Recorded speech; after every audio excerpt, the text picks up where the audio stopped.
الحمد لله رب العالمين والصلاة والسلام على سيد المرسلين أما بعد فأعوذ بالله من الشيطان الرجيم بسم الله الرحمن الرحيم الصلاة والسلام عليك يا رسول الله وعلى آلك وأصحابك يا حبيب الله الصلاة والسلام عليك يا نبي الله وعلى آلك وأصحابك يا نور اللہ۔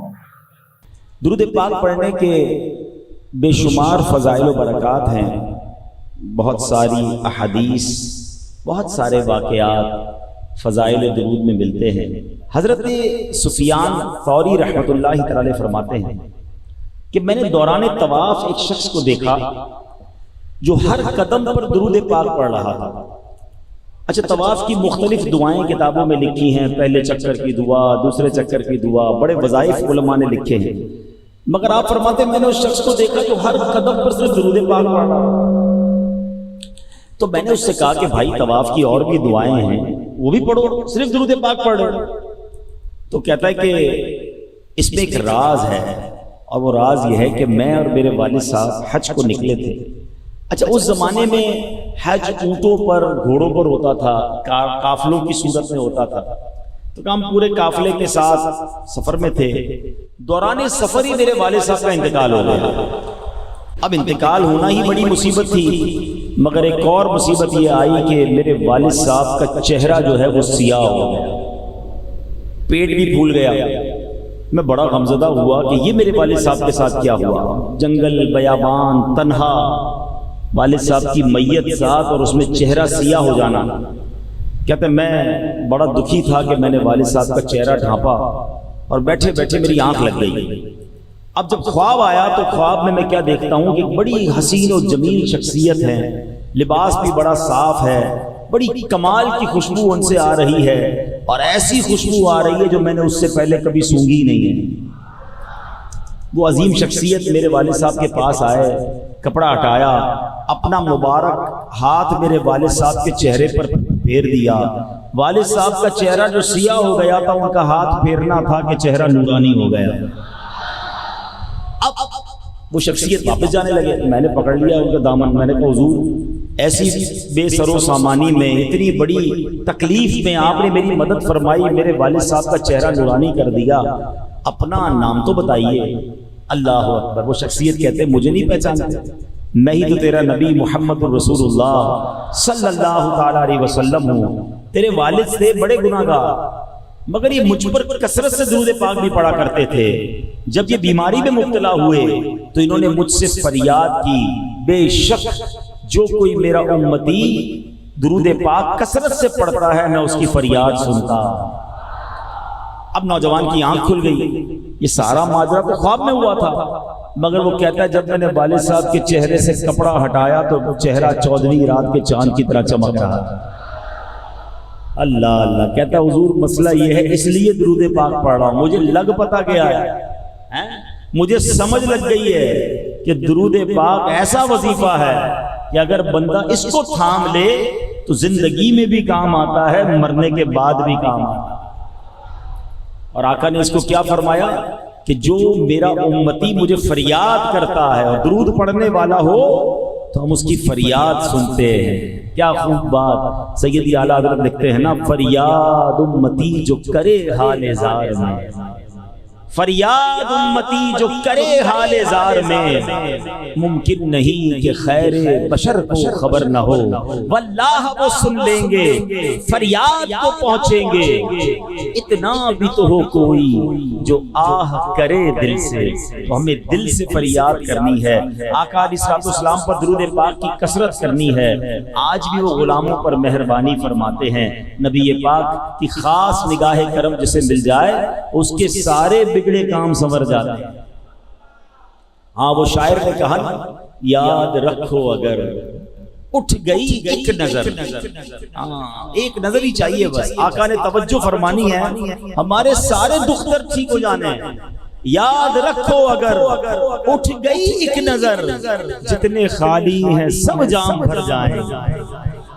اللہ وہ نگاہ عنایت ہمیں بھی عطا فرماتے ہیں۔ حاضر ہے در دولت پہ گدا، سرکار توجہ فرمائیں محتاج نظر ہے حال میرا، سرکار توجہ فرمائیں۔ آئیے مل کر محبت کے ساتھ بآواز بلند درود پاک پڑھ لیں، صلو علی الحبیب صلی اللہ تعالی علی محمد صلی اللہ علیہ وسلم۔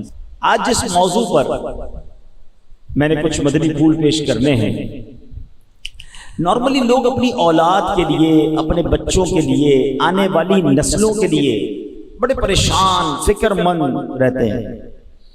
اتنا بعض اوقات فکر مند رہتے ہیں، سوچتے رہتے ہیں جو ان کے سوچنے کا کام بھی نہیں ہوتا۔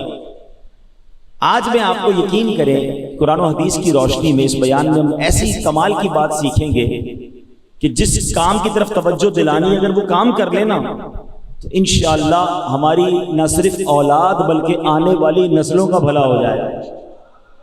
وہ کون سا کام ہے، وہ کون سا عمل ہے، آئیے سنتے ہیں۔ حضرت یحییٰ بن اسماعیل رحمۃ اللہ تعالی علیہ فرماتے میری ایک بڑی بہن تھی، وہ بیمار ہوئی تو ان کا ذہنی توازن جو ہے وہ ڈسٹرب ہو گیا، یعنی اب وہ سمجھداری والی باتیں نہیں کرتی تھی، دماغی توازن بگڑ گیا۔ 10 سال میری بہن جو ہے وہ ایک کمرے میں رہی اور بیمار بھی رہی، ہمیں پہچانتی بھی نہیں تھی، دماغی توازن ٹھیک نہیں تھا۔ اور ایک رات یہ ہوا کہ میرے کمرے کے دروازے پر دستک ہوئی۔ میں نے کہا رات کو اس وقت کون آیا؟ میں نے کہا پوچھا کون؟ تو دروازہ کھٹکھٹانے والی ایک لیڈیز کی آواز آئی اور اس نے کہا میں آپ کی بہن ہوں۔ آپ نے پوچھا کون؟ کہا میں آپ کی بہن ہوں۔ آپ حیران ہو گئے کہ یہ میری بہن ہے، یہ کیسے بولنے لگ گئی اور کیسے مجھے پہچاننے لگ گئی اور یہ کہنے لگ گئی کہ میں آپ کی بہن ہوں۔ فوراً دروازہ کھولا۔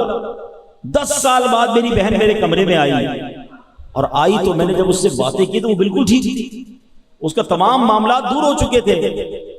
تو میں نے کہا کہ یہ سب کیسے ہوا، آپ طبیعت کیسے ٹھیک ہو گئی آپ کی؟ بہن کہتی ہے میں سو رہی تھی کہ میں نے خواب میں دیکھا کہ اللہ پاک نے تمہارے دادا کی نیکی کی برکت سے تمہارے والد محمد اسماعیل کی حفاظت کی، اور تمہارے والد محمد اسماعیل کی برکت سے تمہاری حفاظت فرماتا ہے۔ تمہارے دادا اور والد جو ہیں شیخین کریمین حضرت ابو بکر صدیق اور حضرت عمر فاروق سے بڑی محبت کرتے تھے، اس لیے ان دونوں بزرگوں نے اللہ پاک کے حضور تمہاری سفارش کی ہے۔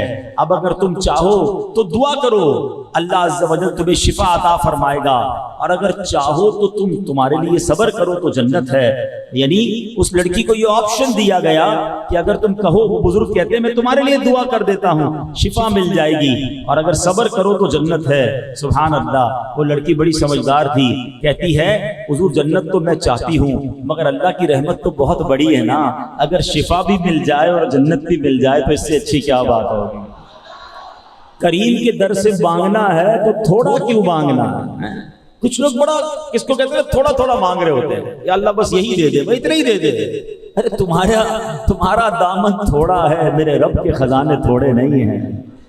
تو کریم ہی جو ٹھہرا تو کرم کے کیا ٹھکانے، تو کریم ہی جو ٹھہرا تو کرم کے کیا ٹھکانے، تو نوازنے پہ آئے تو نواز دے زمانے۔ اب وہ لڑکی کہتی میں نے بزرگوں سے کہا کہ شفا بھی مل جائے اور جنت بھی مل جائے تو اس سے بڑی کیا بات ہوگی۔ اللہ اکبر۔ اب وہ بزرگ کہتے ہیں کہ تمہارے والد اور تمہارے دادا شیخین کریمین سے محبت کرتے تھے، اس کی برکت سے اللہ نے تمہیں شفا بھی دے دی اور تمہیں جنت کی بشارت بھی عطا فرما دی۔ اچھا، یہ اتنا خوبصورت واقعہ ہے، اس میں بہت ساری باتیں سیکھنے کو ہیں۔ یہاں جہاں والد اور دادا کی نیکی کی برکت اولاد کو مل رہی ہے، مگر اس میں نیکی کون سی تھی؟ نیکی یہ ہے کہ صحابہ سے محبت ہے، شیخین سے محبت ہے۔ سبحان اللہ۔ تو پتہ چلا کہ صحابہ اور اہل بیت اور اللہ کے نیک بندوں کی جو محبت ہے نا، وہ بندے کو بہت ساری مشکلوں سے بچا لیتی ہے۔ سبحان اللہ۔ جبھی تو ہم کہتے ہیں نا کہ ہم کو صحابہ اور اہل بیت سے پیار ہے، انشاءاللہ دو جہاں میں اپنا بیڑا ہر صحابی نبی، ہر صحابی نبی، ہر زوجہ نبی اللہ پاک ہمیں صحابہ، اہل بیت، اولیاء اور اپنے نیک بندوں کی محبت نصیب فرمائے۔ اچھا، اس میں سیکھنے کو دوسری جو بات ملی کہ انسان جب نیکی کرتا ہے نا تو وہ نیکی صرف اسے فائدہ نہیں دے رہی ہوتی، اس کی اولاد کو بھی فائدہ دیتی ہے، اس کی نسلوں کو بھی فائدہ دیتی ہے، اس کے گھر بار کو بھی فائدہ دیتی ہے۔ اور ہم بعض اوقات نیکی کر کے یا تو نیکی کرنے سے پہلے سمجھ رہے ہوتے ہیں یار اس کا کیا فائدہ ہے، تھوڑا سا ہی تو نیکی ہے، چھوٹی سی تو نیکی ہے، یہ نیکی کر کے بھول جاتے ہیں، پتہ نہیں کچھ ہوگا نہیں ہوگا۔ یاد رکھیے، نہ نیکی بھلائی جاتی ہے نہ گناہ بھلایا جاتا ہے۔ میں اور آپ تو بھول جاتے ہیں، مگر اللہ کی بارگاہ میں یہ سب لکھ لیا گیا ہے۔ بڑی خوبصورت حدیث ہے، جمعے کے خطبے میں یہ حدیث آپ نے کئی بار سنی ہوگی۔ اب پرابلم یہ کہ جمعے کا خطبہ تو ہر بار سنتے ہیں، سمجھ تو آتا نہیں، نہ کبھی کوشش کی امام صاحب سے پوچھنے کی یا کوئی ٹرانسلیشن تو لوں، یار ہر جمعے کو جمعے کا خطبہ سنتا ہوں، سمجھ نہیں آتا امام صاحب کیا بول رہے ہوتے ہیں، حالانکہ اتنے کمال کے اس میں میسیجز ہوتے ہیں۔ اس میں ایک حدیث آتی ہے، البر لا یبلا والذنب لا ینسا والدیان لا یموت اعمل ما شئت کما تدین تدان۔ یاد آ رہا ہے؟ سب سر بھی ہلا رہے ہیں، ہاں یار ایسا کچھ امام صاحب بولتے تو ہیں، آدھوں کو تو یاد بھی ہوگی مگر مانا نہیں پتا۔ آپ بلیو کریں، یقین کریں، یہ ایسی حدیث ہے جو جھنجھوڑ دیتی ہے، جو ہلا دیتی ہے۔ اگر اس کا معنی پتا ہو نا، کیا کمال کا میسج ہے اس میں۔ فرمایا البر لا یبلا، فرمایا نیکی کبھی پرانی نہیں ہوتی ہے، ہاں نیکی باقی رہتی ہے، پھلتی رہتی ہے، مہک نکلتی رہتی ہے، نیکی پرانی نہیں ہوتی۔ البر لا یبلا، فرمایا والذنب لا ینسا، گناہ بھلایا نہیں جاتا۔ بدقسمتی یہ ہے کہ ہم اپنے گناہ کر کر کے بھول بیٹھے۔ ہمارے بزرگوں سے بچپن میں کوئی خطا ہو نا تو وہ اسے یاد کر کے رویا کرتے تھے، ہم تو روز گناہ کر رہے ہیں، روز بھولی جا رہے ہیں۔ ذرا مسجد میں آ جائیں، اجتماع میں بیٹھ جائیں، کسی دعا میں آنسو بہ نکلیں، لگتا ہے یار میں تو بڑا نیک ہو گیا ہوں، میں نے تو بڑی زبردست نیکی کر دی، 100-200 مسجد کے ڈبے میں ڈال دیے، میں تو سخی بھی ہو گیا ہوں۔ ارے تجھے تیری 2 نیکیاں نظر آ رہی ہیں، 500 گناہ کر کے آیا، وہ شرم نہیں آ رہی؟ وہ کدھر گئے، وہ کس کھاتے میں گئے؟ یہ بڑا پرابلم ہے ہمارا کہ نیکیاں ساری یاد ہیں، گناہ بھول جاتے ہیں۔ مگر سنو حدیث کیا کہہ رہی ہے، وَالذَّنبُ لَا يُنسَى، گناہ بھلایا نہیں جائے گا۔ پھر آگے فرمایا وَالدَّيَّانُ لَا يَمُوتُ، فرمایا بدلہ لینے والی ذات جو ہے نا، اللہ کریم کی ذات، اس کو موت نہیں آنی۔ نیکی بھی تمہاری پرانی نہیں ہو رہی ہے، گناہ بھلایا نہیں جا رہا ہے، اور جس نے فیصلہ کرنا ہے، جس نے اس کا بدلہ دینا ہے، وہ ہمیشہ باقی رہے گا۔ اور آگے پتہ کیا فرمایا، اعمل ما شئت کما تدین تدان، کر لے جو کرنا ہے، جیسی کرے گا ویسی بھرے گا۔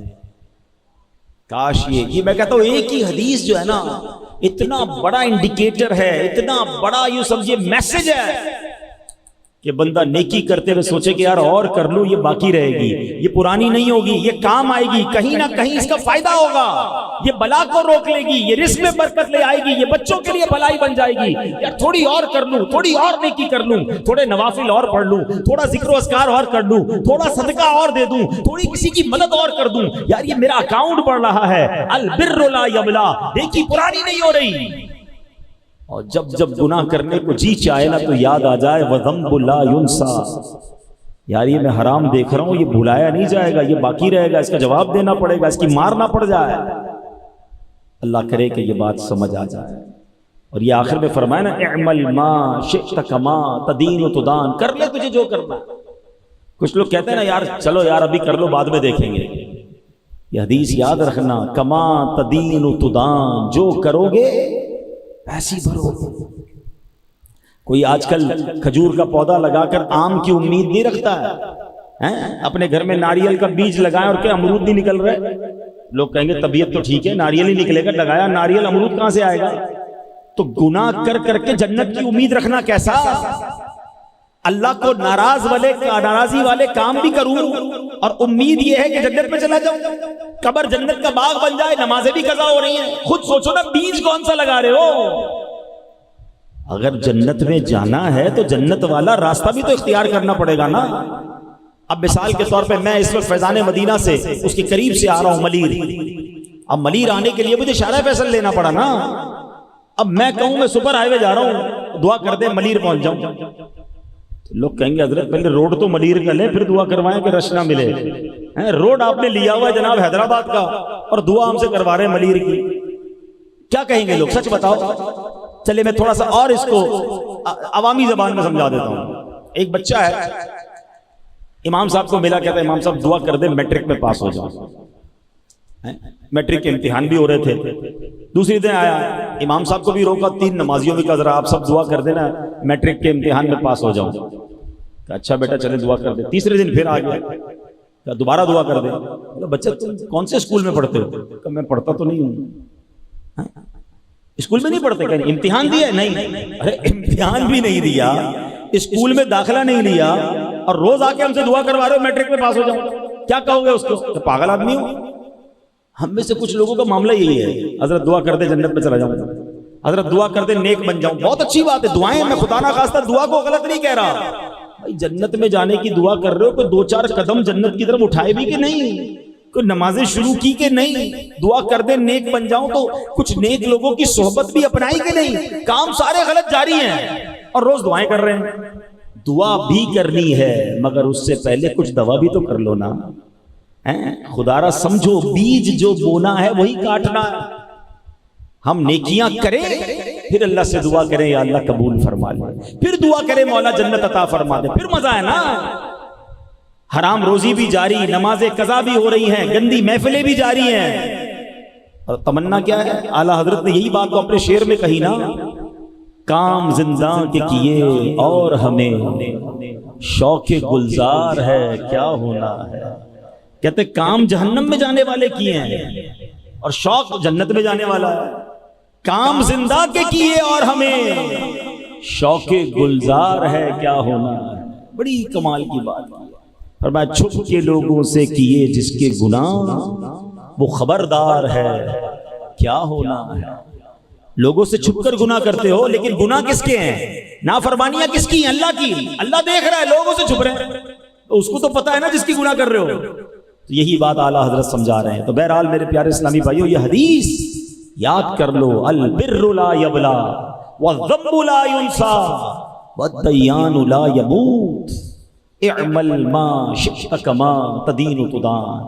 ایک اور اب آئیے، جو نیکیاں ہیں نا وہ کیسے امپیکٹ ڈالتی ہیں، نیکی آپ کی زندگی کو کیسے خوشگوار کر دیتی ہے. بہت سارے لوگ یہاں ملتے کہتے بیمار ہوں، قرضے میں ہوں، زندگی بڑی مشکل ہے، پرابلمز ہیں. تم پرابلم کا حل کہیں اور ڈھونڈ رہے ہو. آؤ میں تمہیں قرآن و حدیث سے بتاتا ہوں کہ اگر اللہ راضی ہو جائے، اللہ کی رضا والے کام بندہ کرنا شروع کر دے، اللہ مشکلیں کیسے آسان فرماتا ہے. اللہ قرآن میں فرماتا ہے للذین احسنوا فی ہذہ الدنیا حسنہ ولدار الآخرۃ خیر. جنہوں نے اس دنیا میں بھلائی کی ان کے لیے بھلائی ہے اور بے شک آخرت کا گھر سب سے بہتر ہے. تفسیر قرآن صراط الجنان میں اس آیت کا ایک معنی یہ ہے کہ جو لوگ ایمان لائے اور اچھے عمل کیے انہیں دنیا میں بھی اچھا اجر ملے گا. اچھے عمل کرو گے دنیا بھی اچھی ہو جائے گی. ایک اور جگہ رب فرماتا ہے من عمل صالحا من ذکر او انثى وهو مؤمن فلنحيينه حیاتا طیبہ. جو مرد یا عورت نیک عمل کرے اور وہ مسلمان ہو تو ہم ضرور اسے پاکیزہ زندگی دیں گے. اچھے عمل کرو گے اللہ آسان رزق والی برکت والی زندگی دے گا. معلوم یہ ہوا کہ نیک اعمال کی برکت سے بندہ مومن کو دنیا میں رزق حلال، نیک پاکیزہ پرسکون سکھ چین اور راحت و آرام والی زندگی دے دی جاتی ہے. یہی چاہیے نا، راحت بھی ہو، سکون بھی ہو، چین بھی ہو، پاکیزہ رزق ہو.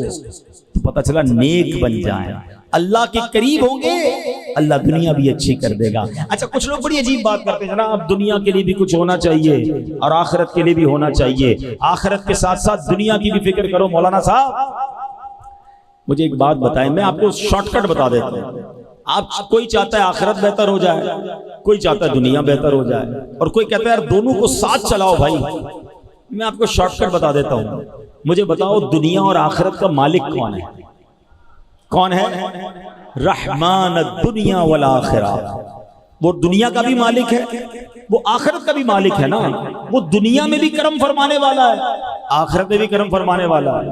تو پتہ چلا جس نے رحمان کو راضی کر لیا اس نے اس کی دنیا بھی بہتر کر دینی ہے، آخرت بھی بہتر کر دینی ہے۔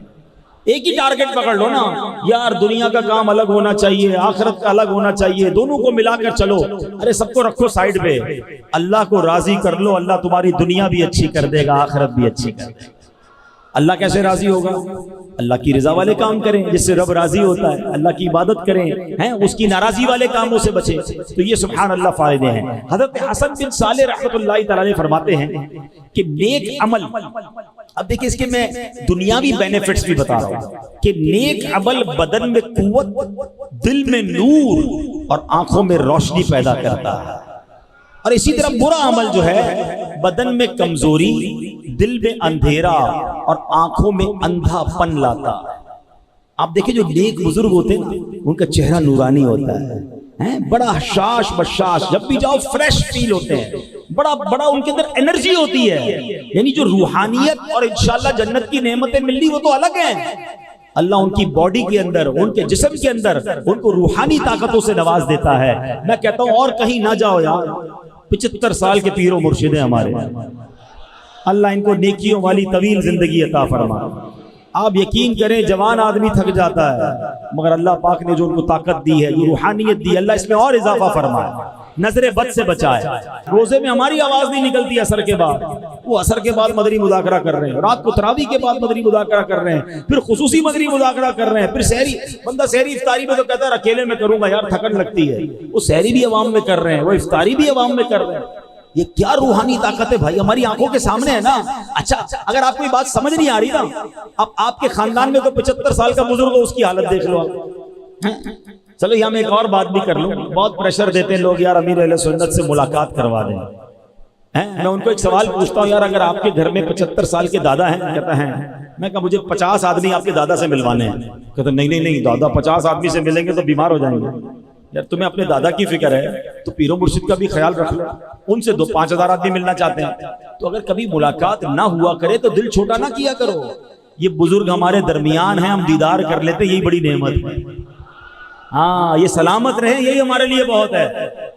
اب یہ دیکھو روحانیت، نیک اعمال کیسے اللہ طاقت دے دیتا ہے۔ ایک بزرگ کے بارے میں آتا ہے علامہ ابو طیب طبری رحمۃ اللہ تعالی، آپ نے 100 سال سے زیادہ عمر پائی، 100 سال کی عمر میں بھی آپ بڑے تگڑے تھے، جسم بھی نارمل تھا، آپ کی جو ہے وہ دانت بھی ٹھیک ہیں، آنکھیں بھی ٹھیک ہیں، سنتے بھی ٹھیک تھے۔ تو لوگوں نے کہا حضرت آپ 100 سال میں بھی جوان ہیں، یہ کیسے؟ اس عمر میں تو آنکھیں کمزور ہو جاتی ہیں، دانت کمزور ہو جاتے ہیں، گر جاتے ہیں دانت، سماعت نہیں رہتی ہے، پیروں میں ہمت نہیں رہتی ہے، آپ بالکل فٹ فاٹ۔ کیا پیارا جواب دیا، کہتے ہیں جوانی میں نا میں نے ان اعضاء سے اللہ کی نافرمانی نہیں کی، اللہ نے بڑھاپے میں میرے اعضاء سلامت رکھ دیے۔ آئے ہائے بڑی گہری بات ہے۔ لوگ کہتے ہیں سدا جوان ہونے کا فارمولہ چاہیے، فلاں کشتے کھاؤ تو فلاں دوائیاں کھاؤ۔ آؤ میں فارمولہ بتاتا ہوں، تم جوانی گناہوں سے بچا کر گزار لو، اللہ تمہارا بڑھاپا اچھا کر دے گا۔ جوانی میں جناب اتنا اللہ کو ناراض کرنا ہے، سارے غلط کام کرنے ہیں، پھر بڑھاپے میں تو خود دیکھے کیسے پڑے ہوئے ہوتے لوگ، عقل چلی جاتی ہے کئی لوگوں کی۔ تو اگر چاہتے ہو نا بڑھاپا اچھا رہے، فیوچر دیکھیں آج میں بیان ہی فیوچر پر کر رہا ہوں، آنے والی نسلیں، اولاد اور اپنا بڑھاپا، ان تمام چیزوں کی بہتری کا فارمولہ یہ ہے کہ زندگی اللہ کی رضا میں گزار رہا ہو، نیک عمل کرتے جاؤ، اللہ تمہاری صحت اچھی کر دے گا، تمہیں طاقت عطا فرمائے گا، تمہیں تمہارے چہرے پہ نور عطا فرمائے گا، تمہارا بڑھاپا اچھا کر دے گا، تمہاری اولاد کو برکتیں دے گا، تمہاری آنے والی نسلوں کو بھی برکتیں عطا فرمائے گا۔ یہ وہ پلاننگ ہے، فیوچر پلاننگ، کہ بندہ زندگی گناہوں سے بچ کر گزارے۔ لوگ کہتے ہیں بڑی مشکل میں ہوں، بڑی پریشانی میں ہوں، آؤ قرآن فارمولہ دے رہا ہے۔ اللہ قرآن میں فرماتا ہے وَمَن يَتَّقِ اللَّهَ يَجْعَلْ لَهُ مِنْ أَمْرِهِ يُسْرًا، اللہ قرآن میں فرماتا ہے جو اللہ سے ڈرے اللہ اس کے کام میں آسانی فرما دے۔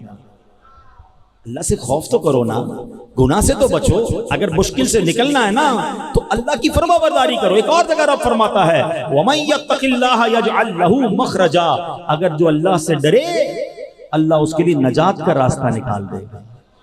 اللہ ایسے راستے نکالتا ہے جب بندہ اللہ کی فرما برداری کرتا ہے. اللہ کی نافرمانی بھی کرتے ہیں, پھر کہتے ہیں یار پتہ نہیں کون سا گناہ ہو گیا, مسئلے حل ہی نہیں ہو رہے, میری دعائیں قبول نہیں ہو رہی. اچھا اب نماز پڑھتے ہیں؟ ہاں وہ تو کبھی کبھی پڑھ لیتے ہیں. اچھا نمازیں قضا بھی ہو رہی ہیں اور اس کو اس بات کا احساس بھی نہیں کہ پتہ نہیں کون سا گناہ کر رہا ہوں. ارے بھائی تو سب سے بڑا گناہ کر رہا ہے. یہ بڑا مسئلہ ہے ہمارے یہاں. کوئی شراب پیے نا, لوگ کہتے او ہو شراب پیتا ہے, جوا کھیلے او ہو تو جواری ہے, یہ تو چوری کرتا ہے.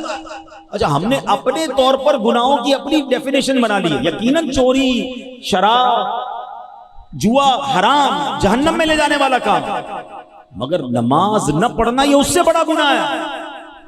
اچھا کوئی بات نہیں, نماز جمعے کی پڑھتا ہے وہ کوئی گناہ ہی نہیں ہے.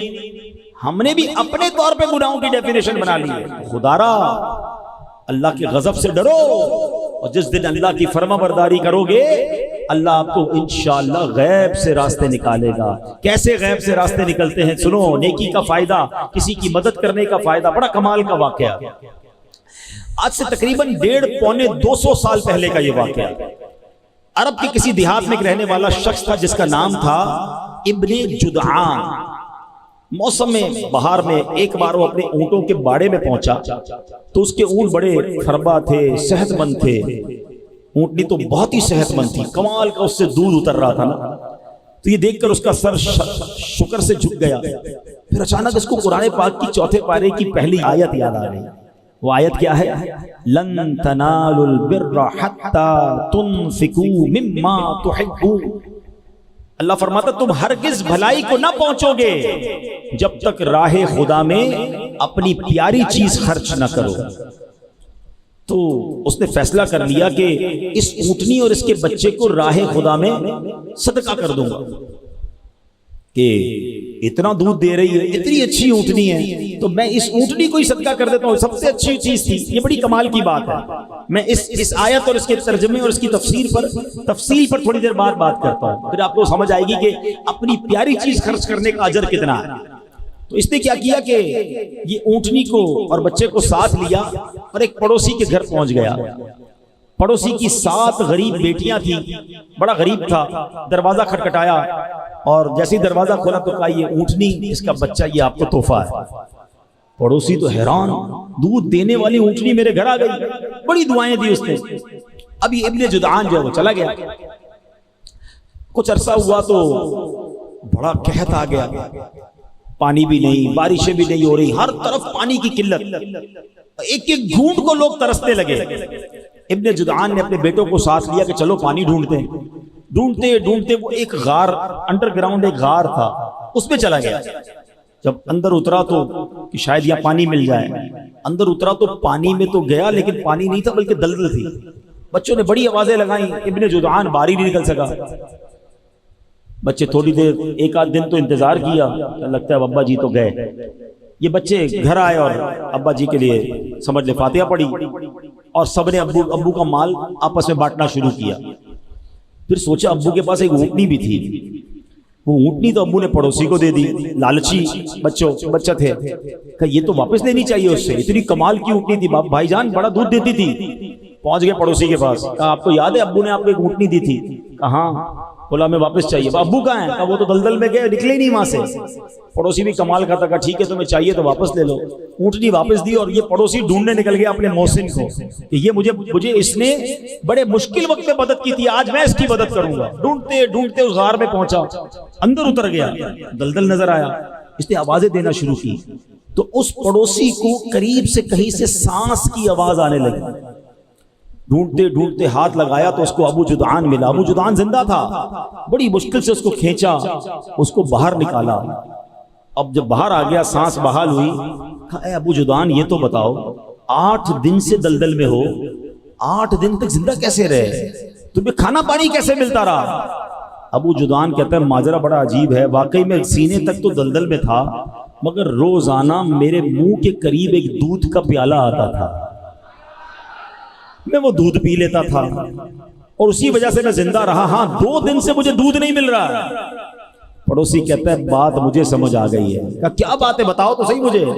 کہ بات یہ ہے کہ تم نے مجھے اونٹنی دی تھی نا, میرے بچے روز دودھ پی کر تمہیں دعا دیتے تھے، اللہ نے مشکل وقت میں دلدل میں تمہیں دودھ عطا فرمایا۔ کہ یہ بات تو ٹھیک ہے مگر 2 دن سے دودھ کیوں نہیں مل رہا تھا؟ کہ 2 دن پہلے تمہارے بچے آئے تھے، تمہاری اونٹنی واپس لے کر چلے گئے۔ ہائے ہائے ہائے، اللہ کرے یہ بات سمجھ آ جائے۔ کسی کو نوالا کھلا دو، اللہ تم سے مصیبتوں کو ٹال دے گا۔ کسی کی غربت میں مدد کر دو، اللہ تمہارے دکھ دور کر دے گا۔ کسی کو تم انشاءاللہ پانی پلاؤ، اس کی پیاس بجھاؤ، اللہ تمہاری دنیا اور آخرت کی پیاس بجھا دے گا۔ یہ بلائیں ٹلتی ہیں لوگوں کی دعاؤں سے، کسی کا ہاتھ پکڑ لو، انشاءاللہ مشکل میں وہ رب کی رحمت تمہارا ہاتھ تھام لے گی۔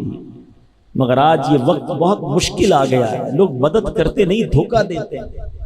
افسوس تو کبھی کبھی یہ ہوتا ہے کہ ایک غریب آدمی جس کی تھوڑی سی جمع پونجی ہے، چیٹنگ کر کے اس سے پیسے چھین لیتے ہیں یار، کوئی فراڈ کر کے، کوئی اسکیم بتا کر، کوئی بڑا نفع دکھا کر، غریب آدمی بیچارہ اپنے سارے پیسے جمع کر کے دیتا ہے کہ چلو یار مجھے کچھ نفع مل جائے گا، اور وہ لے کر رفو چکر ہو جاتے ہیں، کبھی ہاؤسنگ اسکیم کے نام پر، کبھی نفع دکھانے کے نام پر، کبھی موبائل کمپنیوں کے نام پر، پتہ نہیں عجیب عجیب فون آتے ہیں، عجیب عجیب اسکیمیں آتی ہیں۔ کیوں کرتے ہو ایسا چند سکوں کے لیے؟ ایک بات یاد رکھنا، جس طرح اس شخص نے اپنے غریب پڑوسی کو، اس کے بچوں کو دودھ پلایا، ان کے دل سے دعا نکلی، اللہ نے دلدل میں اسے بچا لیا۔ لیکن اگر کسی غریب کی بد دعا نکل گئی نا، ایسا نہ ہو تم اور تمہارے بچے دلدل میں غرق ہو جائیں۔ اور ہم نے دیکھا ہے، ایک بات ہمیشہ یاد رکھنا، اگر کوئی ایسا مجھے سن رہا ہے نا جو تھوڑے پیسوں کے لیے چیٹنگ کرتا ہے، تھوڑے پیسوں کے لیے دھوکہ دیتا ہے، تھوڑے پیسوں کے لیے سوچتا ہے یار مجھے مل جائے، اگلے کا بیڑا غرق ہو جائے، ایک بات یاد رکھنا، یہ پیسے تو آ جائیں گے مگر ساتھ تباہی بھی تمہارے گھر آئے۔ ہم نے اپنی چھوٹی سی زندگی میں، میں نے تو دیکھا ہے، اور بزرگ بیٹھے ان سے بھی پوچھ لو، جس نے کسی کے پیسے کھائے ہیں نا، کسی کو تکلیف پہنچائی ہے، کسی کو دھوکہ دیا ہے، ہم نے اس کو برباد ہوتے ہی دیکھا ہے۔ اور جس کے پیسے کھائے گئے نا، اللہ نے پھر اسے کھڑا کر دیا۔ ہاں اس کو مل جاتا ہے غیب سے، یہ کھانے والا برباد ہوتا ہے۔ تو میرے پیارے اسلامی بھائیو، یہ فارمولہ سمجھ جاؤ کہ بھلائی کرو، یہ بھلائی تمہیں واپس ملے گی، لوٹ کے ملے گی، مصیبت کے وقت ملے گی۔ اور یہ جو چوتھے پارے کی پہلی آیت تھی نا اس واقعے میں، لن تنالوا البر حتى تنفقوا مما تحبون، کیا فرماتا ہے قرآن؟ کہ تم ہرگز بھلائی کو نہ پہنچو گے جب تک راہ خدا میں اپنی پیاری چیز خرچ نہ کرو۔ تو یہ بھی بڑا مسئلہ ہے، خرچ تو کرتے ہیں مگر جو بچ جائے، جو پھینکنے والا ہو، جو ہمارے کام کا نہیں ہے، چلو یار اللہ کی راہ میں دے دو، کپڑے پھٹ گئے غریب کو دے دو، کھانا بچ گیا مدرسے میں بھیج دو، رضائی پرانی ہو گئی چلو کسی غریب کو دے دو۔ چلو میں یہ نہیں کہتا یہ بھی دینا چاہیے، لیکن مزہ اس میں ہے کہ تمہیں بھی ضرورت ہے، تمہیں پسند بھی ہے، اور وہ تم اللہ کی راہ میں خرچ کر، اس کا مزہ اور ہے۔ اس شخص نے اپنی بہترین اونٹنی دی تھی نا، اللہ نے دلدل میں پھنسے ہوئے اس کی جان بچا لی۔ کسی کو کھلانا، کسی کو پلانا، صدقہ دینا، اس کے بڑے فضائل ہیں۔ حدیث پاک میں آتا ہے ایک خاتون تھی، وہ اپنے کھانا کھا رہی تھی، تو کسی نے دروازے پر دستک دی کہ اللہ کے نام پہ کچھ دو۔ اب تھوڑا سا ہی کھانا تھا، انہوں نے کیا کیا، اپنا نوالا نکال کر، اپنا نوالا جو کھا رہی تھی نا روکا اور کہا چلو یہ کھانا اس غریب کو دے دو، اپنا نوالا دے دیا۔ تھوڑے عرصے کے بعد وہ خاتون کے یہاں بچہ پیدا ہوا، حدیث کا مضمون ہے، تو بچہ لے کے جا رہے تو ایک بھیڑیا آیا، اور بھیڑیا اس کے چھوٹے سے بچے کو لے کر بھاگنے لگا۔ اب ماں کا بچہ جانور لے جائے، ماں کی کیا حالت ہوگی؟ ماں چیخنے لگی میرا بچہ، میرا بچہ، بچاؤ بچاؤ۔ نبی پاک علیہ السلام فرماتے ہیں اللہ نے فرشتے کو بھیجا کہ جاؤ اس بھیڑیے کے منہ سے بچہ چھینو، عورت کو واپس دو، اور اس کو کہہ دینا یہ لقمے کے بدلے لقمہ ہو گیا ہے۔ ہائے ہائے، بڑی بات گہری ہے اگر سمجھ آ جائے۔ تم نے منہ سے لقمہ میری راہ میں دیا تھا نا، خود نہیں کھایا، کسی میرے بندے کو کھلا دیا نا۔ تیرے بچے کو جو جانور نے لقمہ بنایا تھا، ہم نے اس لقمے سے تیرے بچے کو آزادی عطا فرمائی۔ کاش یہ سمجھ آ جائے۔ بچوں کی بھلائی چاہتے ہو نا، دوسروں کے بچوں کا بھلا کرو، آپ کے بھلا بچوں کا ویسے ہی ہونے لگ جائے گا۔ اپنے گھر کا بھلا چاہتے ہو نا، کسی کے گھر کا بھلا کر دو، تمہارے گھر سے آفتیں ویسے ہی دور ہو جائیں گی۔ دوسروں کو تکلیف دے کے آپ سمجھتے کہ میں خوشحال ہو جاؤں گا، پڑوسی پریشان اور تم سمجھو کہ میں خوش رہوں گا، نہیں۔ دوسروں کا بھلا، دوسروں کی خیر، اس کی برکتیں آئیں گی، اس کی ریفلیکشن آئے گی. یہ گو اراؤنڈ کہلاتا ہے. جو بندہ کرتا ہے وہ واپس آتا ہے لوٹ کے. برائی کرو گے برائی لوٹ کر آئے گی، اچھائی کرو گے وہ کہیں نہ کہیں تمہارے سامنے ضرور آئے گی. اور اس کی روایتیں موجود ہیں. انسان جب صدقہ کرتا ہے وہ بلا کو روک لیتا ہے. بلا آ رہی ہوتی ہے اس کو روک لیتا ہے، نہیں آنے دیتا بندے کے اوپر. دعا جو ہے نیکی ہے نا، بلا کو روکتی ہے، بلا سے دعا لپٹ جاتی ہے، نہیں آنے دیتی بندے کے اوپر. تو نیکیاں کرو، یہ تمہیں کہیں نہ کہیں دنیا میں اس کا بینیفٹ کمال انداز میں ملتا رہے گا. نہ صرف ہمیں ملے گا، ہماری نسلوں کو ملے گا. تو بہرحال میرے پیارے اسلامی بھائیوں، پتہ یہ چلا کہ ہمیں نیکیاں کرنی ہیں، بھلائی کرنی ہے. اچھا، اولاد کو کیسے برکتیں ملتی؟ قرآنی واقعہ سورہ کہف جو پڑھتے ہیں انہوں نے تو کئی بار یہ واقعہ پڑھا ہوگا، تلاوت پہ تو پڑھا ہوگا، پتہ نہیں ترجمہ پڑھا ہے نہیں پڑھا. حضرت موسیٰ اور حضرت خضر کا واقعہ ہے نا. سورہ کہف میں سبحان اللہ ذکر ہوتا ہے، وَأَمَّا الْجِدَارُ فَكَانَ لِغُلَامَيْنِ يَتِيمَيْنِ فِي الْمَدِينَةِ وَكَانَ تَحْتَهُ كَنْزٌ لَهُمَا وَكَانَ أَبُوهُمَا صَالِحًا فَأَرَادَ رَبُّكَ أَن يَبْلُغَا أَشُدَّهُمَا وَيَسْتَخْرِجَا كَنْزَهُمَا رحمتم من ربک. سبحان اللہ. ترجمہ کیا ہے؟ رہی وہ دیوار وہ شہر کے دو یتیم لڑکوں کی تھی اور اس کے نیچے ان کا خزانہ تھا اور ان کا باپ نیک آدمی تھا. تو آپ کے رب نے چاہا کہ وہ دونوں جب اپنی جوانی کو پہنچے اپنا خزانہ نکال لیں. آپ کے رب کی رحمت سے حضرت خضر نے وہ دیوار کھڑی کر دی. اور ریزن کیا بتایا حضرت موسیٰ کو کہ ان کا باپ بڑا نیک تھا. یہ دو یتیم بچوں کا خزانہ اس دیوار کے نیچے دفن تھا. اللہ نے نبی کو حکم دیا کہ جاؤ ان یتیم بچوں کی خزانے کی حفاظت کرو. دیوار قائم کر دی گئی. اللہ اکبر. مفسرین فرماتے ہیں کیا لکھا قرآن میں؟ وَكَانَ أَبُوهُمَا صَالِحًا، ان کا باپ نیک آدمی تھا. اچھا مزے کی بات بتاؤں، ان یتیم بچوں کا والد صرف نہیں تھا، یہ اس والد کی بات نہیں ہو رہی تھی جو قرآن میں کہا نا وَكَانَ أَبُوهُمَا صَالِحًا. فرمایا اس شخص کا نام کاشح تھا اور ان یتیم بچوں کا 8ویں یا 10ویں پشت میں والد تھا. یعنی باپ بھی نہیں تھا، دادا بھی نہیں تھا، پر دادا بھی نہیں تھا، 8 پشتوں پہلے یا 10 پشتوں پہلے والد تھا. مگر چونکہ وہ نیک تھا اللہ نے 8 پشتوں کے بعد بچوں کا خزانہ محفوظ رہے اپنے نبی کو بھیجا کہ جا کر دیوار کو کھڑی کر دے. سمجھ آ رہی ہے بات؟ لوگ کہتے ہیں یار بچوں کے لیے کوئی بڑا کاروبار کروں، ڈبل شفٹ میں کام کروں. کچھ لوگ نماز نہیں پڑھ رہے، کچھ لوگ دین کا کام نہیں کر رہے، معاذ اللہ کچھ لوگ حرام روزی کما رہے. کیوں بھائی؟ ڈبل ڈیوٹی کر رہا ہوں بچوں کے لیے، بہت کام کر رہا ہوں بچوں کے لیے، بچوں کے لیے چھوڑ کر جانا اس لیے وطن سے دور چلا گیا ہوں، غلط کاموں میں پڑ گئے. ارے اللہ کے بندے کدھر چلے گئے؟ قرآن کے اس واقعے سے سیکھو نا. اگر تم اللہ کو راضی کرنے والے کاموں میں لگ جاؤ گے اللہ تمہارے بچوں کی حفاظت کے لیے فرشتوں کو بھیج دے گا. ہیں تمہارے بچوں کو خوب برکتیں مل جائیں گی. یعنی اصل ٹریک یہ ہے کہ ہم زندگی میں رب کو راضی کر لیں، اللہ ہماری دنیا بھی اچھی کر دے گا، ہمارے بچوں کے لیے بھی بہتری فرما دے گا. تو یہ آج سمجھ لو کہ نیکی کیسے کیسے اور کہاں کہاں کام آتی ہے. سبحان اللہ. نیکیاں بہت ساری ہیں جو ہم کرتے چلے جائیں. اب مثال کے طور پر اولاد کو پالنا ہے نا، اچھی نیت کر لو. آئے ہائے انما الاعمال بالنیات. سنا نا آپ نے؟ اچھی نیت کیسی نیکیاں بڑھا دیتی ہے. اب اولاد پالنے کی کیا نیت ہوتی ہے؟ یہ بڑا ہو کے ڈاکٹر بنے گا، بڑا ہو کے انجینئر بنے گا، اس کو بڑا پیسے والا بنانا ہے، اس کو کاروباری بنانا ہے. کیا پیاری نیت علماء نے فرمائی کہ والد کو چاہیے کہ اولاد کی پرورش اس نیت سے کرے کہ میرا یہ بیٹا یا بیٹی روز قیامت میری شفاعت کریں گے. جس دن یہ آپ کا مائنڈ سیٹ بن گیا نا کہ یار بیٹے کی پرورش ایسے کرنی ہے، بیٹی کی پرورش ایسے کرنی ہے کہ قیامت کے دن میری شفاعت کریں، اللہ ان کو ایسا بنا دے کہ یہ میری شفاعت کر دیں، تو آپ کا سارا دماغ ہی چینج ہو جائے گا. یار پھر تو عالم بنانا ہے، پھر تو حافظ بنانا ہے، پھر تو دین کا مبلغ بنانا ہے، پھر تو ان کی ایسی تربیت کرنی ہے کہ میرے مرنے کے بعد بھی یہ میرے لیے دعا کریں. میں آپ کو بڑی کمال کی بات بتاؤں، جس کا بیٹا نمازی ہے نا، جس کی اولاد نمازی ہے، اس باپ کے وارے نہیں آ رہے. آپ کہیں کیوں؟ دیکھیں ایک تو یہ نا کہ حدیث میں آتا ہے کہ مرنے کے بعد اعمال منقطع ہو جائے گا، ڈسکنٹینیو ہو جائے گا سوائے 3 چیزوں کے. وہ 3 چیزیں کون سی ہیں؟ علم اگر کوئی چھوڑ کر مرے جو علم بعد میں پھیلتا رہے، صدقہ جاریہ یا نیک اولاد جو مرنے کے بعد والد کے لیے دعا کرے، مرحوم کے لیے دعا کرے. اب اگر بچہ نمازی بنا دیا نا بے شک وہ آپ کے لیے دعا نہ کرے، ویسے تو کرنی چاہیے، لیکن وہ روزانہ پتہ ہے کتنی بار دعا کرے گا آپ کے لیے؟ جب اتحیات میں قاعدہ آخرہ میں بیٹھے گا نا، با وضو بھی ہوگا، قبلہ رو بھی ہوگا۔ ارے بچے کو نمازی بنا دو، روز با وضو قبلہ رو ہو کر تمہارے لیے دعائیں کرتا رہے۔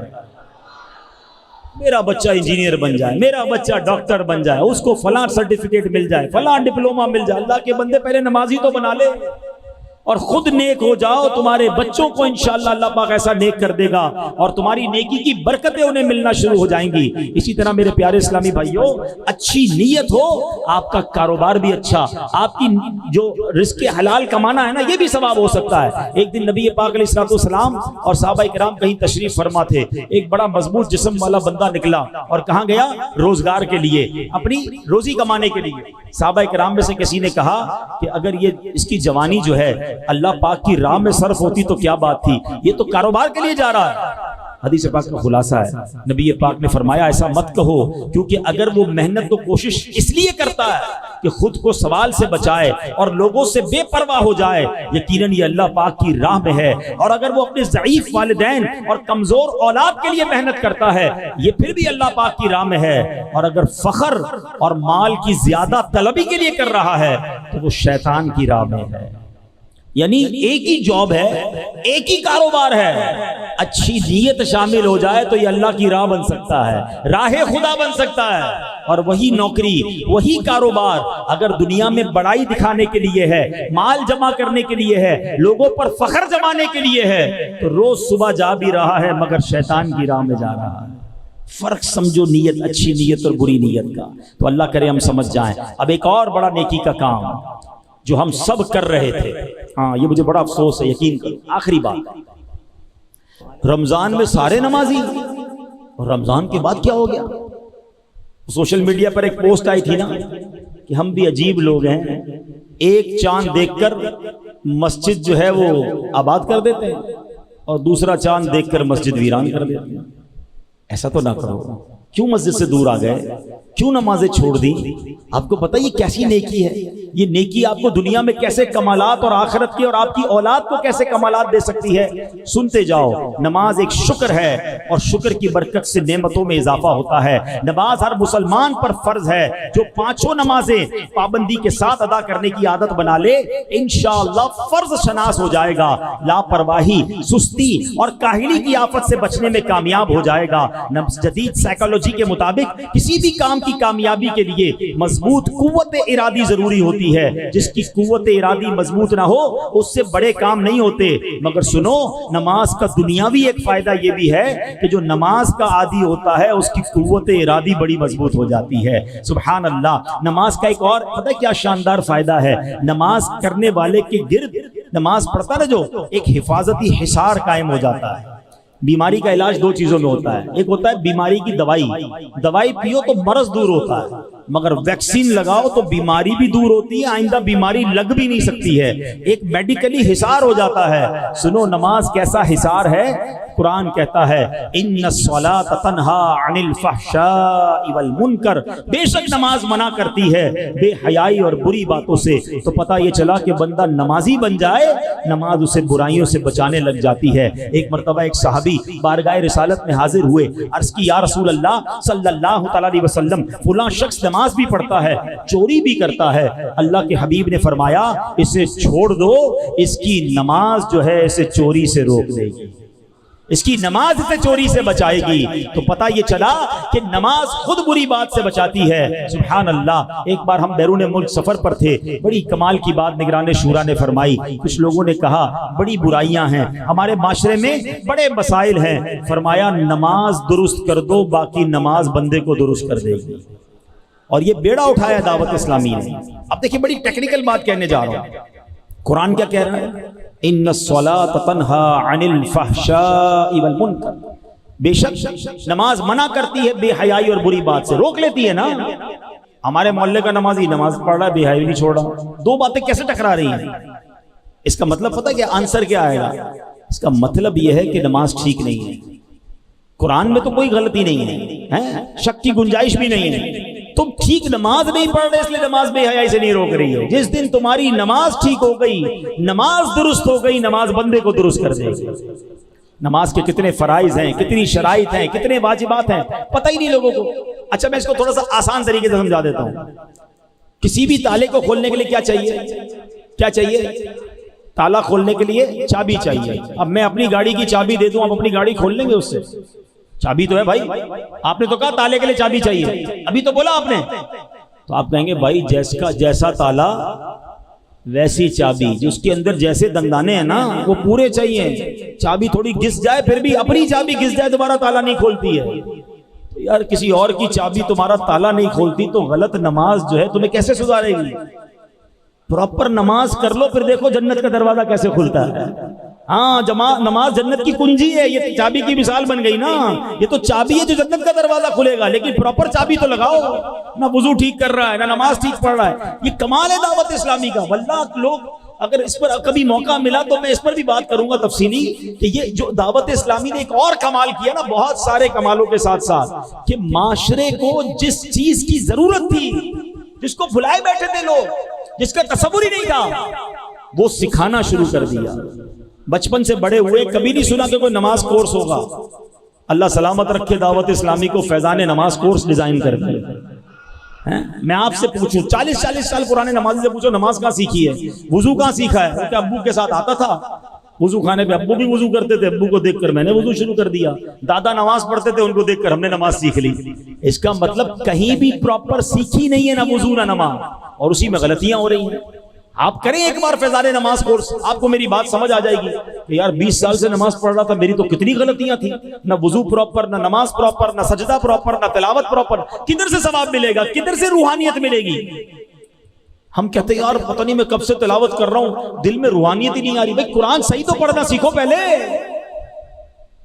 اب یہ بڑا نازک مسئلہ میں نے چھیڑ دیا ہے, تو پلیز سمجھو دعوت اسلامی والے ہمارے خیر خواہ ہیں کہ جو گلی گلی مسجد مدرسۃ المدینہ بالغان لگاتے نا, اسی لیے لگاتے کہ یار 15 منٹ کے لیے آؤ, مخارج ٹھیک کر لو, تمہارا پڑھنا درست ہو جائے گا, پھر قرآن پڑھی جاؤ, ہر آیت تمہارے دل میں نور داخل کرے گا.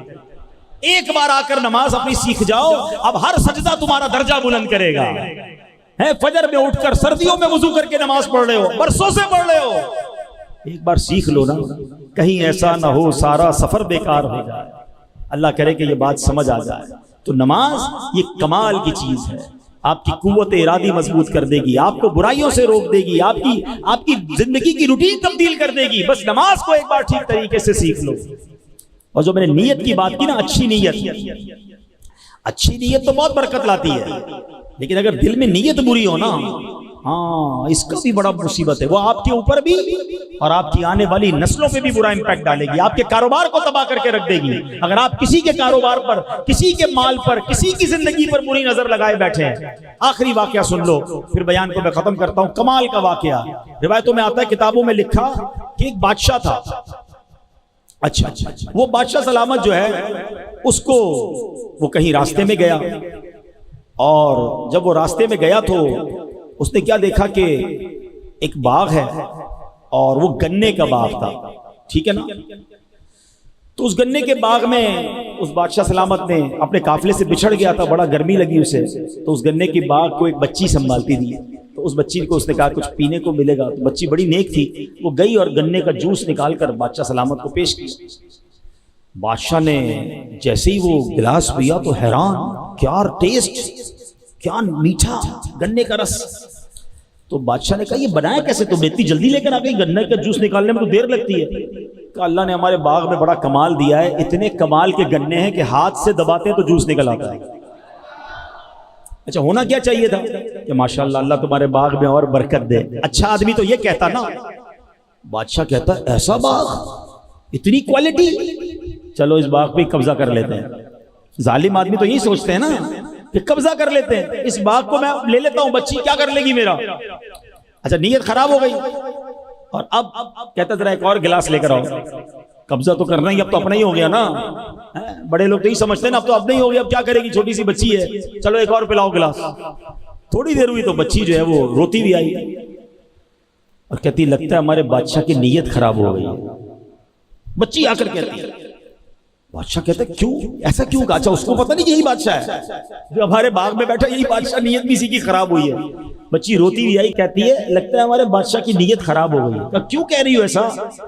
کہ بات یہ ہے کہ میں اتنی زور سے گنے کو دبا رہی ہوں، رسی نہیں نکل رہا، کیونکہ جب بادشاہ کی نیت خراب ہوتی ہے نا تو اللہ پاک برکت اڑا دیتا ہے، برکت ختم ہو جاتی ہے۔